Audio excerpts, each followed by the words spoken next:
Part of what is out there is, look, when matters are in court, we see all sorts of actions being taken, and people observing and watching just wonder that, look, so what are we supposed to do? Because you see the police involved, you see politicians involved, now lawmakers involved. So it looks as though, look, whatever judgment the court gives, how seriously will it be taken? Well, in spite of whatever recognition is given to the visitation, we await the decision of the court on the matter. But the point that must also be made is this. As the custodian of laws of Nigeria, when events like this happen, it should not snowball into what we have experienced. If you invite Maope Ogun to the hallowed chambers of the National Assembly, and she says, I am now the managing director of channels, and that's the status to which I've come, you will make your point, you will do whatever you want, and go back. The action that is taken on it is what is bringing the National Assembly into public ridicule in terms of people throwing chairs because a factional person has visited the hallowed chambers of the National Assembly. As people who have custody of decorum and the laws of the land, there's no need for any fisticuff. There's no need for any exchange of blows. There's no need for throwing chairs. The man will speak, he will leave the place, and then you will meet and deliberate. I don't think we have had anything from the Senate in terms of his visitation, but the same speech he was to come and make to the House of Representatives were the things that he said to the Senate President, and they used wisdom and some maturity to handle the matter. But I must also make the point, for the purpose of our discussion today, that Nigerians have become totally disenchanted with the National Assembly in terms of performance, in terms of the activities of the chambers of the two houses of the National Assembly. If you take what happened in Rivers State, if you take what happened in the House of Representatives, if you take it back to the period of Patishaite, you remember that somebody died on the floor of the House of Representatives. If you take it back to Salisu Buhari in terms of certificate forgery, what I'm saying is that if you review these activities, it will give the impression that the politicians do not understand the purpose of lawmaking.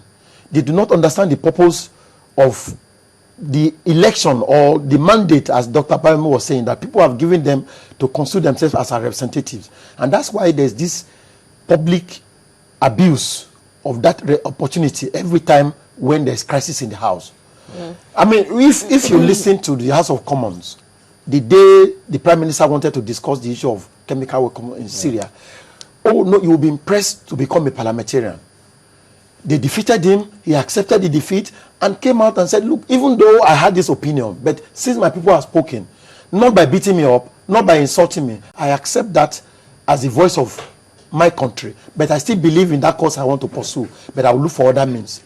And I think every day our parliamentarians should take a lot on themselves for education in terms of debate, in terms of parliamentary conduct, because it's not doing us any good. And that's why there's no productivity in that house. In terms of the laws that they have made since they came into office, there's no productivity because they don't understand this purpose. You know, what should be done in the case of Rivers State House of Assembly now? Because it was for this same thing they took over. And now this has happened. We've seen how disenchanted some of them are. So the House, well, similarly, they didn't agree on why the splinter group of the PDP should be there. What should happen now? Because you have people who are saying, look, they need to revisit that matter and see if, having seen what has happened, if they can still be holding on and making laws for the people of Rivers State.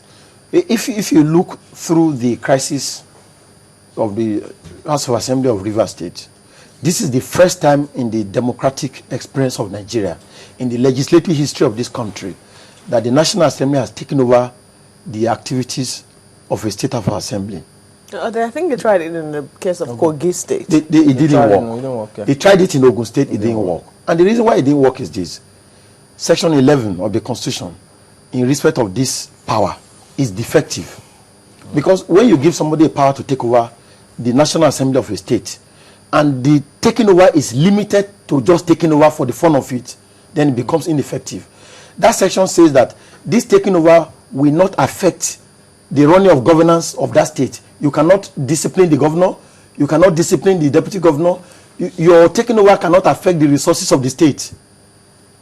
And once that is the position, that means the governor is not responsible. So the function to of the the National checks and Assembly balance is gone. It's gone. Then what has happened in Rivers State is that you have produced a dictator, because the governor of Rivers State is not accountable to the National Assembly, but he used to be accountable to the House of Assembly of Rivers State in terms of his excesses. And that's the people. In terms of the people, in terms of the control of resources.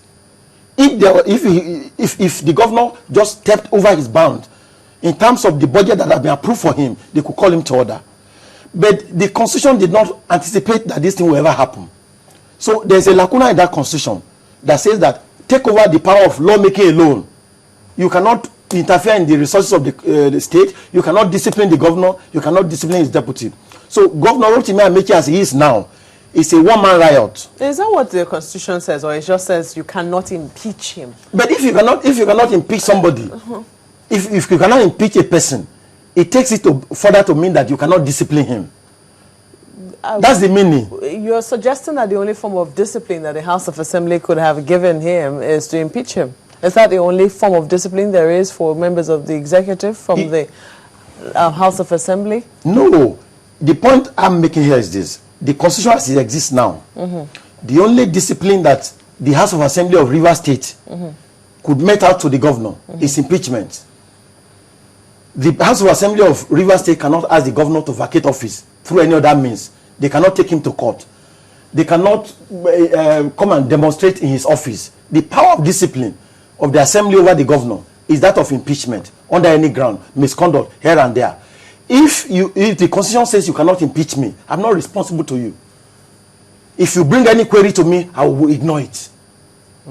If you query me on resources that I have spent, I will not answer you.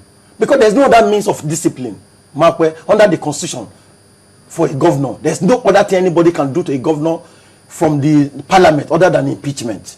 Wow. There's no other way to frustrate. You know, I mean, if they can make laws for the state and they think that the governor is going on, going on rampage, as it were, you don't think that there's a way they can make laws to frustrate his rampaging? The House of Assembly cannot make a law to say governor vacate office. Of course. They cannot make a law to say governor don't spend money.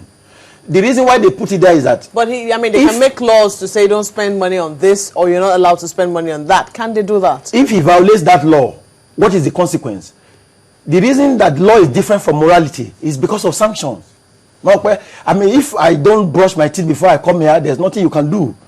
It's morality. But once the law says failure to do it, there will be 20 naira fine, 3 years imprisonment. Failure to do it will incur impeachment. That's the fear of the governors. Once you remove power of discipline from the House of Assembly, the governor is on rampage. Wow. Well, thank you very much indeed for coming on this morning. It's my pleasure.